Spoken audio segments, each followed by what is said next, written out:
जाकर जल से ऊपर जैसे पंकज खिलता है, वैसे हम सबों के बीच मंचासीन पूज्यपाद आचार्य स्वामी पूर्ण चेतन जी महाराज खिलता है। तो आइए हम सबों के बीच अपने आसन पर विराजमान हैं माछीवाड़ा शाही में लुधियाना पंजाब से पधारे हुए गैरिक वस्त्रारी पूज्यपाद स्वामी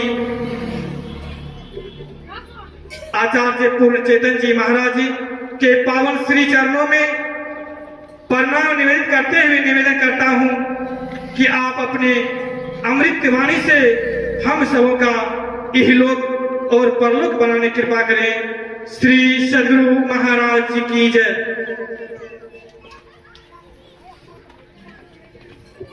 हम लोग छत्र तत्र से संत महापुरुषों की छत्र छाया में आकर के बैठे हैं। जो मनुष्य शरीर का कर्तव्य है वह कर्म करने हेतु बता रहे हैं। आइए सदगुरु महाराज जी का बुलंद स्वर में जय घोष करके अपना रचना को भक्त करें। बोलिए प्रेम से श्री सदगुरु महाराज की जय। श्री सदगुरु महाराज की जय। श्री सदगुरु महाराज की जय। पित सौ माता सौ गुना, सुत को राखे प्यार, मन से सेवन करे, तन सो डांट अरुगाड़, माता से हरि सौ गुना, जिनसे सौ गुरुदेव प्यार करे, अवगुण हरे, चरण दास सुख दे, जो जस चंदा गवही, सूरज चढ़ई हजार, ए तो चानंद हो दिया, गुरु बिन घोट अंधार, ए तो चानंद हो दिया, गुरु बिन घोट अंधार। प्रत स्मरणीयान श्री भूषित परमाराध्य सदगुरु महाराज, जो कि जन जन में कण कण में व्याप्त हैं, जग उद्धारक जग कल्याणकारक, ऐसे सर्वव्यापक गुरुदेव भगवान के पाद पद्मों में असंख्य असंख्य बार नमन है। तीर्थों को भी पावन पवित्र करने वाले मंचासन पूज्य साधु चरण आदरणीय श्रद्धा की मूर्ति संचालक साहब श्रद्धे कुंदन बाबू, उपस्थित सदगुरु के सदभक्तगण, जो मानव शरीर का उत्तरदायी है, कर्तव्य वह कर्म करने हेतु पधारे हुए हैं। आप सब बड़े ही भाग्यशाली हैं जो कि धर्म काम के लिए समय दिए। अभी हम लोग पवित्र ग्रंथ से रामचंद्र मानस से बालकांड से हम लोग सुन रहे थे गुरु की महत्ता के बारे में, गुरु की प्रधानता के बारे में। कहा गया है 3 लोग 9 खंड में गुरु ते बरान को अकर्ता करे न कर सके, गुरु करे सो होए। 33 करोड़ देवी देवता है, हम आप जानते हैं। उनमें से 3 देवता को श्रेष्ठ माना गया है। ब्रह्मा विष्णु महेश को कहा जो उनसे भी नहीं होने वाला है वह कौन करते हैं, तो गुरु करते हैं। यह ज्ञान ध्यान के बाद कौन सिखाते हैं? तो गुरु सिखाते हैं। आवागमन से छुटकारा कौन दिलाते हैं? तो गुरु छुड़ाते हैं। जन्म मरण के दुखों से कौन छुड़ाते हैं? तो गुरु छुड़ाते हैं। यानी गुरु सर्वोपरि है। यानी परमात्मा क्या है? अप्रत्यक्ष है, गुप्त है।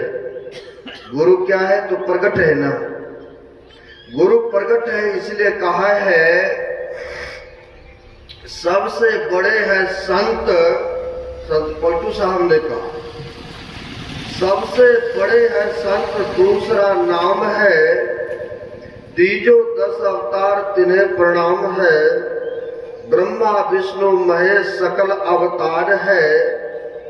अरे हरे पलटू, सबके ऊपर संत, मुकुट संत सिरताज है। यानी मुकुट, जैसे हम लोग पगड़ी पाने सबसे ऊपर है ना, वैसे ही संत गुरु को धर्म ग्रंथों में, शास्त्रों में, वेदों में सबसे ऊपर दर्जा दिए। अगर गुरु नहीं होते, चाहे भौतिक विद्याई को ले लीजिए, संसारिक ज्ञानी ले लीजिए, अगर बताने वाला गुरु नहीं होते तो विद्यार्थी को ABCD का विज्ञान नहीं होता। अरे जगह जगह पर गुरु की आवश्यकता होते हैं। और रामायण में भी कहा है, गोस्वामी तुलसीदास जी महाराज फरमाते हैं, बिन गुरु भव निधि तरे न कोई, जौ बिरंची शंकर सम होई। कहते हैं बिरंची ब्रह्मा के समान क्यों हो जाए, शंकर भगवान के क्यों सम्मान हो जाए। जब तक जीवन में गुरु नहीं आएंगे तो भवसागर से पार नहीं हो पाएंगे। इसीलिए कहा सबसे बड़े हैं संत, जो महापुरुष है बस सबसे ऊपर है। अब कहेंगे ऐसे कैसे ऊपर है? दूसरे जगह कहा है ना, एक भक्तों के पास में परमात्मा भी उसी समय आ गए, और उसी समय कहीं से भक्त के दरवाजे पर गुरु भी आ गए। तो पहले किनको नमन करना चाहिए? पहले गुरु का करना चाहिए, पूजा पाठ नमन करना तो उनका भी चाहिए। लेकिन अगर गुरु नहीं होते, जप करने के लिए नहीं बताते, विधि क्रिया नहीं बताते, तो संभव नहीं था कि परमात्मा आ जाते। भक्त के पास में नहीं आ पाते, क्योंकि गुरु ने ज्ञान दिया, विधि बताया, और उसके अनुसार चला, तब ना परमात्मा भक्त के दरवाजे पर पधारे। तो कहा एक ही समय में दोनों आके प्रेजेंट हो गए, उपस्थित हो गए। तो कहा गुरु गोविंद दो खड़े, काको लागू पांव, बलिहारी गुरु आपने जिन गोविंद दियो बताए। कहा आपकी बलिहारी है, आपकी बड़ी दया है गुरुदेव। अगर आप नहीं होते, यह गोविंद परमात्मा को बताने वाला नहीं होते, क्या होते? यानी सज्जनों कहते हैं, बिन गुरु माला फेरता, बिन गुरु करता दान, और सब गए निष्फल पूजो वेद पुराण। हाँ न, यानी बिना गुरु के जप तप पूजा पाठ यज्ञ हवन व्यक्ति कर रहे, महापुरुष ने कहा सब गए निष्फल पूजो वेद पुराण। ऐसे ही सज्जनों पंजाब में हो गए 10 गुरु, आप सबों को पता है 10 गुरु हो गए। उन्हीं में दूसरा गुरु हो गए गुरु अंगद देव जी महाराज। पहला गुरु तो गुरु नानक देव जी महाराज ही है। दूसरा गुरु हो गए गुरु अंगद देव जी महाराज, बड़े उच्च कोटि के महापुरुष हुए। और तृतीय गुरु हो गए गुरु अमरदास जी महाराज। सज्जनों, अमरदास जी महाराज ने जब गुरु नहीं बनाए थे तो कहाँ जाया करते थे? हिंगला देवी का पूजा करने, है गंगा जी में स्नान करने, तीर्थों में भ्रमण करने। एक समय की बात है, सजनों चले यह गंगा जी में स्नान करने गए। गंगा जी में स्नान करने तो रास्ते में ही एक कोई बाल ब्रह्मचारी बाबा गण मिल गए। आपस में बातचीत क्रम में दोनों में बड़ी घनिष्ठता हो गई। कई बार आप ही सब जाते हैं, दूसरे से अगर बात मिलता है तो एक दूसरे को नंबर देते हैं, दूसरे का नंबर भी लेते, आदान प्रदान करते हैं। कई बार आना जाना भी घर पर होता है, भोजन पानी भी होता है। सजना वहां पर भी दोनों में बड़ी घनिष्ठता हो गई। दोनों गए स्नान करने, दोनों गंगा जी में स्नान किए, दोनों चले अपने अपने घर। दोनों में बड़ी प्रेम था। गुरु अमरदास जी महाराज ने कहा पहले हमारा ही घर पड़ता है, तो आप चलिए हमारे घर पर रात बीच रुक लीजिएगा, भोजन पानी करके आराम करके तब जाइएगा। कहा ठीक है कहते हैं, क्योंकि हमें दूर जाना है। वहां पर सज्जनों अमरदास जी महाराज के घर पर रुका, भोजन पानी किया। भोजन पानी करने के बाद दोनों गए बिस्तरा पर। आपस में कुछ हरी चर्चा होने लगी। चर्चा होते होते गुरु अमरदास जी महाराज से पूछ बैठते हैं ब्रह्मचारी जी कि आपके गुरु जी कौन है, कहाँ रहते, क्या नाम है। कई बार पूछते हैं ना आप सबसे भी। खैर आप सब तो बिहार प्रांत में है तो करीब करीब सबको गुरुदेव का नाम जानते हैं। हम लोग जाते हैं पंजाब में ही रहते हैं, हरियाणा दिल्ली भी आते हैं, कहाँ गुजरात राजस्थान भी जाते हैं। तो कई बार ऐसे सभी व्यक्ति मिलते हैं। अब होता क्या है, पूछ बैठते हैं कि आपके गुरु जी का क्या नाम है। हम भी गए थे, नंदपुर साहब है जहाँ 10वां गुरु गोविंद सिंह जी महाराज का यानी बहुत विशाल वहां पर नंदपुर साहब में वहां पर गुरुद्वारा है।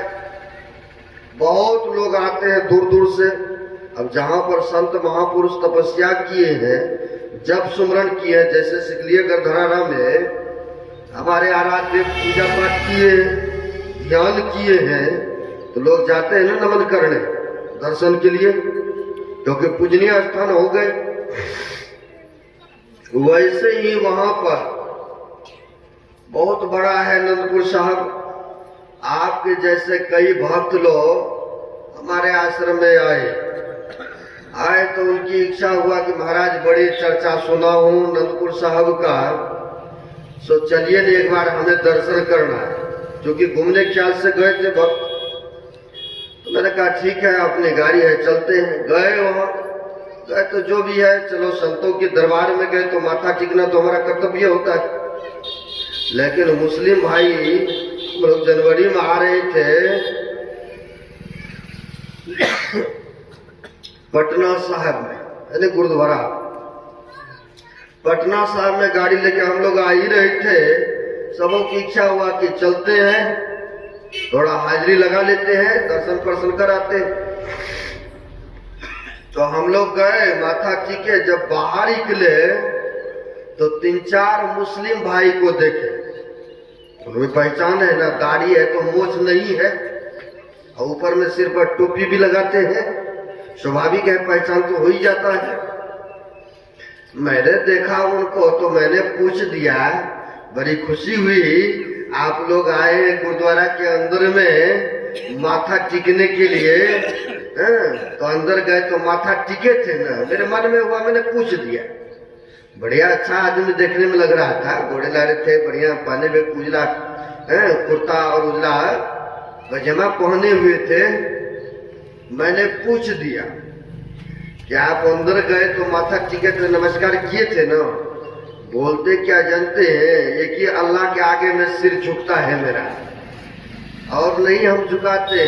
हम बोले अल्लाह खुदा को, परमात्मा को, गॉड को, ईश्वर को, ब्रह्म को, हरि का तो 1000 नाम है, तो उन्हीं में से तो ये भी है ना, खुदा है, रब है। तो आप अंदर फिर गए तो क्यों नहीं माथा टीके? तो उसने फिर दोहरा दिया कि हम ये कि अल्लाह को ही मानते हैं। हम बोले फिर आए किस लिए यहाँ? आखिर प्रश्न तो करेंगे ना, जब आए हो तो यहाँ पर आए तो फिर माथा क्यों नहीं टिके, नमस्कार क्यों नहीं किया? कहते हैं हम देखने के लिए आए। हमने कहाँ के रहने वाले बताओ, है ना, कहाँ के रहने वाले हो आप? तो कहते मैं कोलकाता का हूँ। मैं कोलकाता से यहाँ आए और फिर अंदर भी गए तो क्यों नहीं सिर को झुकाए? कहा हमारा यहाँ पर ससुराल है पटना में। और फिर स्वामी जगन्नाथ जी महाराज भी थे साथ में, इन्होंने कहा एक तरफ पिक्चर खींच लूं। अब उसने बोला नहीं नहीं पिक्चर नहीं किया, सोचा कि कहीं वायरल कर देगा ऐसे ऐसे लिख करके, फोटो नहीं करने दिया। अरे देखिए व्यक्ति गए तो जरूर, लेकिन यह मस्तक को नहीं झुकाए है? ऐसे सब भी व्यक्ति है। अब वहां पर होता क्या है सज्जनों, दोनों व्यक्ति जो आए थे चर्चाएं चला कि आपका गुरुजी कौन है, तो आपका कौन है चलता ही है ना। कई बार दूसरे संप्रदाय का आदमी आपसे भी मुलाकात हो जाए तो सब कोई अपना अपना गुरुजी का बखान करते हैं ना, बताते ही या बताना भी चाहिए, क्योंकि हमारे सदगुरु महाराज तो ऐसे पहुंचे हुए संत है। सज्जनों होता क्या है, वहां पर जब पूछा अमरदास जी महाराज से कि आपके गुरु जी का क्या नाम है, तो कह दिया हमने तो गुरु अभी तक बने भी नहीं किए। बहुत ऐसा व्यक्ति मिलेगा टीका उका बहुत लगेंगे, दाढ़ी बाल बहुत बढ़ा लेंगे, कपड़े भी धारण कर लेते हैं, लेकिन पूछिएगा कौन से संप्रदाय से, कौन से संस्था से जुड़े हैं, कौन आपके गुरु जी है, तो कहते गुरु जी नहीं है, हम अपने आप ही हैं। ऐसा भी बहुत है सज्जनों। वहां पर कहा हमारे जीवन में गुरु अभी नहीं है, हमने दीक्षा नहीं ग्रहण किए, पूजा पाठ यज्ञ हवन हम करते हैं, गंगा स्नान करते हैं, इंगला देवी के जाते हैं दर्शन करने। लेकिन सज्जनों जैसे कहा कि गुरु नहीं बनाए हैं, वैसे उसने ब्रह्मचारी जी ने कहा अगर पहले पता होता ना कि आप निगुरा है, आया इतिहास में कि निगुरा है, निगुरन कहते बिना गुरु धारण किए व्यक्ति को, कहा अगर निगरा थे, अगर पहले पता होता तो आपके घर का हम पानी और अन्न जल ग्रहण नहीं करते। अब जैसे यह बोला अन्न जल ग्रहण नहीं करते, झटका तो लगा, और उसी समय बेग झोला उठाए और रास्ते में निकल गए। कोई अतिथि आवे आपके घर में और रास्ते में चल दे तो कितना दुख की बात होंगे न सज्जनों। उनको बड़ा झटका लगा, निकल ही गए, चले गए। अब यह रात भर इनको नींद नहीं आवे कि गुरु नहीं बनाए हैं। अब खूब जाते हैं गंगा जी में दर्शन है, वहां पर डुबकी लगाने, खूब तीर्थों में मंदिरों में जाया करते हैं। आज अगर गुरु बनाए होते ये ब्रह्मचारी बाबा हमारे से रुष्ट कर होकर के नहीं जाते।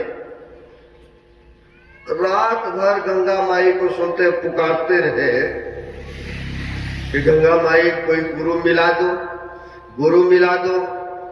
सज्जनों जैसे सुबह हुआ तो उन्हीं के भाई के बेटे से शादी हुआ था, यानी गुरु अमरदास जी महाराज के भाई के बेटे से, भतीजा से, यूं समझिए भतीजे से शादी हुआ तो गुरु अंगद देव जी महाराज के बेटिया से। सज्जनों जो पिताजी पहुंचे हुए संत है, वहां पर भजन सुमरण सत्संग होता है। जिस घर में पूजा पाठ होता है आखिर संस्कार तो बच्चे के ऊपर भी डली जाता है ना, पड़ी जाता है ना, कुछ ना कुछ तो आरती विनती भजन भी सीखी जाते हैं ना है?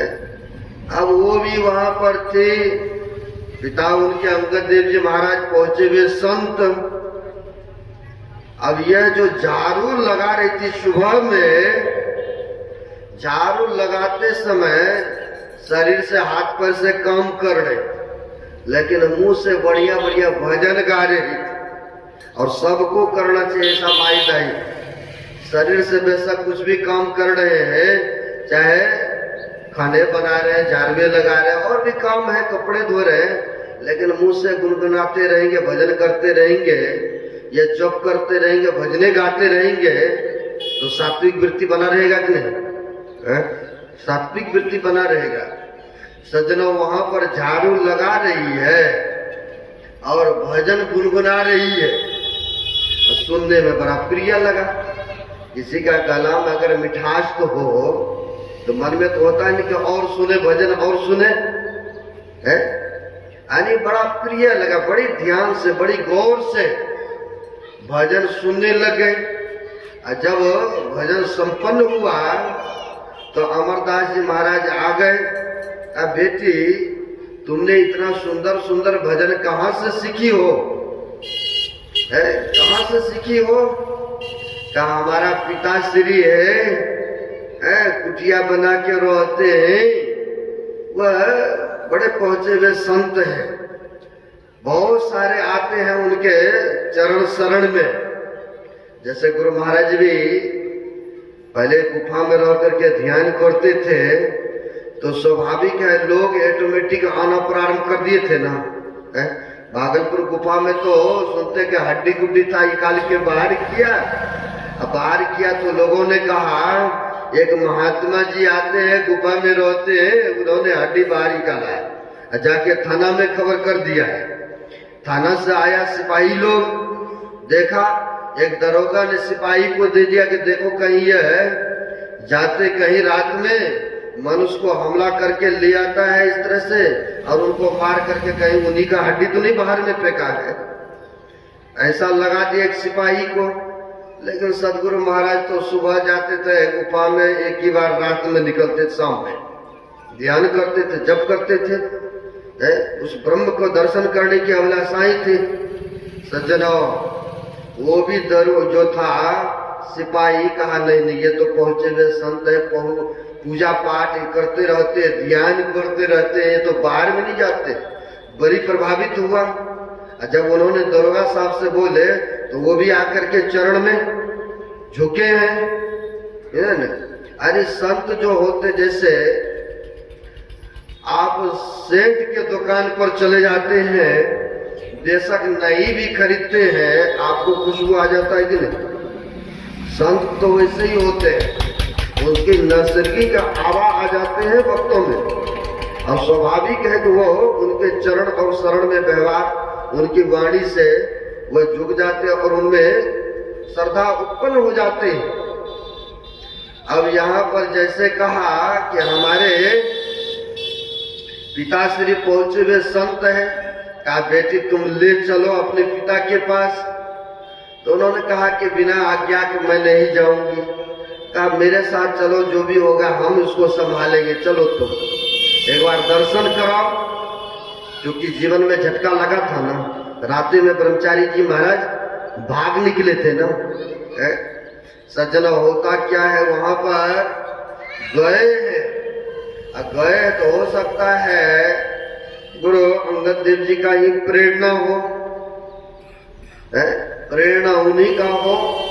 जब गए हैं तो बड़ी आदर सत्कार किए, बड़ी आदर सत्कार। मन में डाउट भी हो रहे थे कि यह पहुंचे हुए संत होंगे तो ऐसे कैसे बराबर सिंहासन दे रहे हैं बैठने के लिए। अब उम्र भी कम नहीं, 62 साल हो गया था। देख लीजिए, तीर्थ में भ्रमण आया इतिहास में, 62 साल की उम्र हो गए थे, है ना, गुरु अमरदास जी महाराज को। लेकिन जीवन में गुरु नहीं था।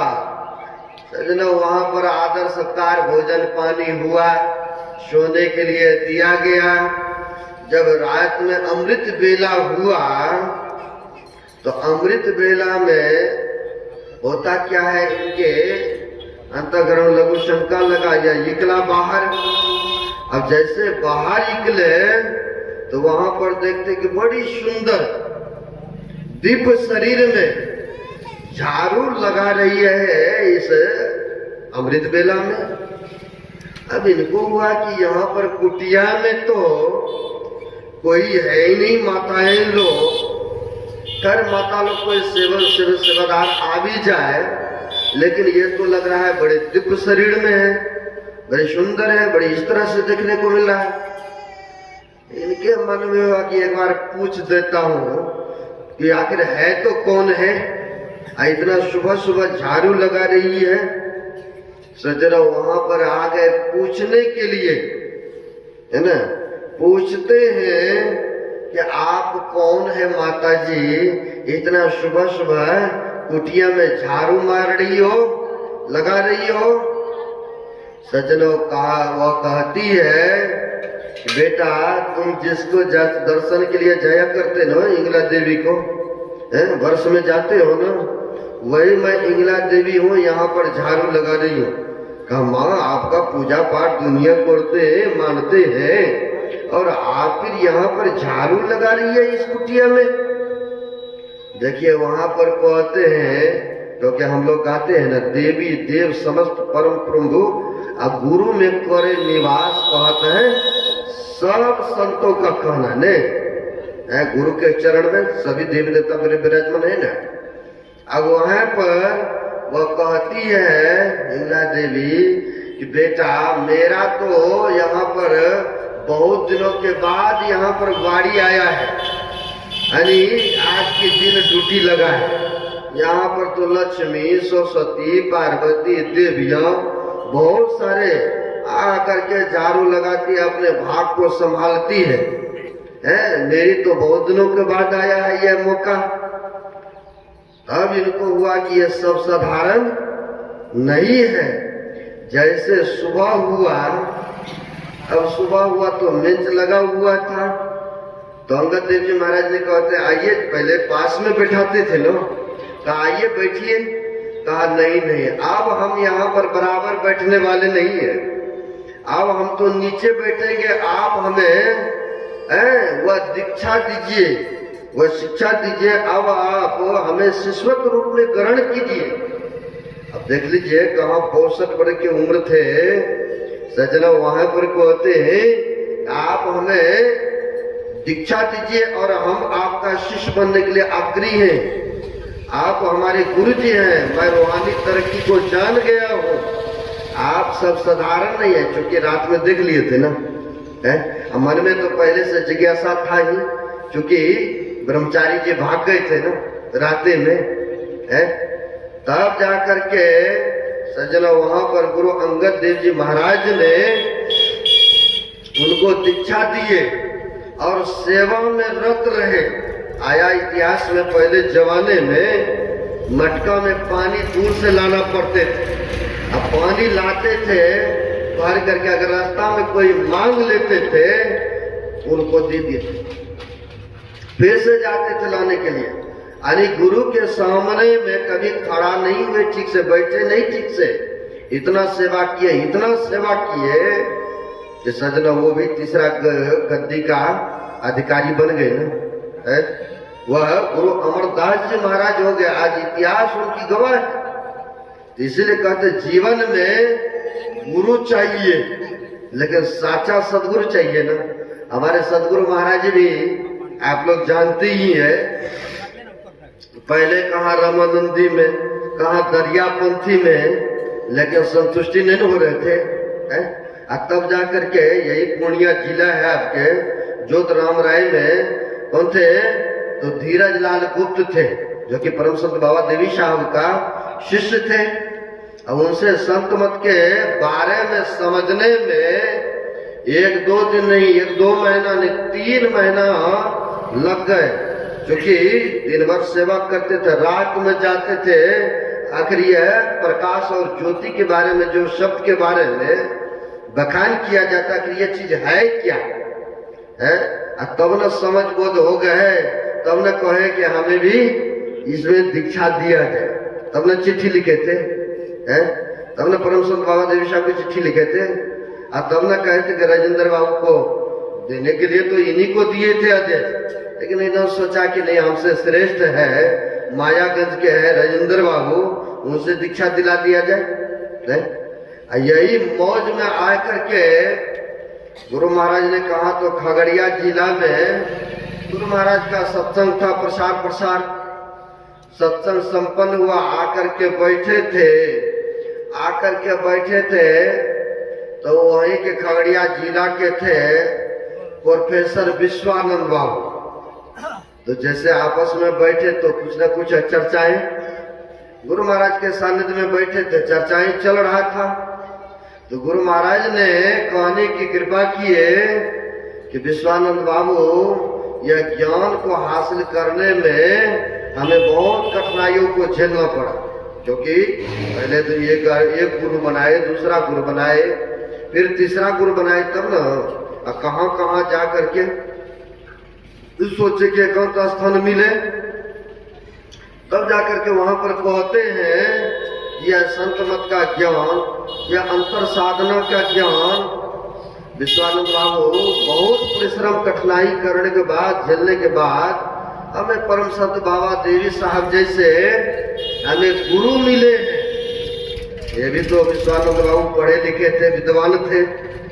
चरण को पकड़ते हुए, चरण को पकड़ते हुए विश्वानंद बाबू कहते हैं, गुरुदेव आपको तो बहुत कठिनाइयों को झेलना पड़ा है, बहुत परिश्रम करना पड़ा, तब जाकर के आपको परम संत बाबा देवी साहब जैसे गुरु मिला।